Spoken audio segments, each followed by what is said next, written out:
What's going on, everybody? It's Kolby here, the executive sports producer for Wildcat 91.9, and I just wanted to let you know that when I'm not doing sports, I have a bunch of other hobbies, and something interesting that I've wanted to always get into and never had the gear to until now is astrophotography. For Christmas, I got a brand new camera, so we're gonna give this a shot and see if I can't get some pictures of the sky. I'm right over here at the Scenic Outlook at Bill Snyder Family Highway. It's about 10:42 at night, and we're gonna see just how good we can get this going.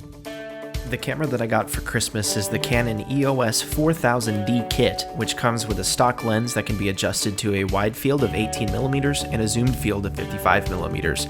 I'm about as amateur as it gets, so with this kind, or any kind of photography really, before I tried doing anything, I watched a couple of YouTube videos and tried to soak up as much information as possible.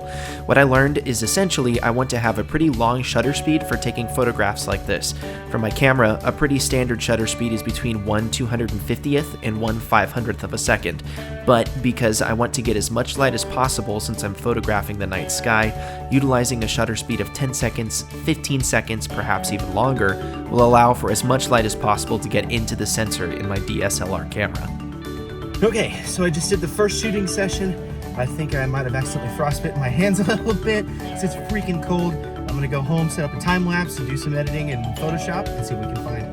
The other major thing that I learned is that really I need a better lens. Aperture is measured through a value known as an f-stop. The lower the number, the more light that is let into your camera.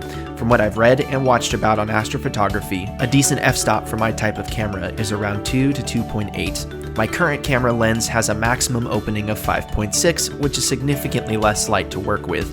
Even so, I decided to just go for it and see what I could come up with, and I was pretty happy with the results. As you can see, this photo isn't the greatest, A, because I really still have no idea what I'm doing and don't yet have the optimal equipment to achieve what I want, but B, because despite using a relatively slow shutter speed for this kind of photograph, I think this picture is a 15-second shutter speed.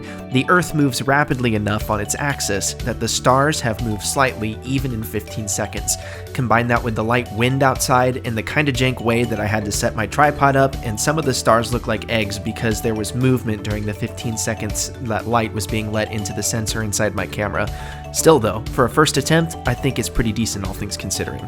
For me, the coolest part of this kind of photography is the fact that you're essentially engaging in time travel. Think about it. Some of the stars pictured here, and trillions of trillions that can't be seen at the moment, are so far away that they might have burned out before their light stopped reaching us.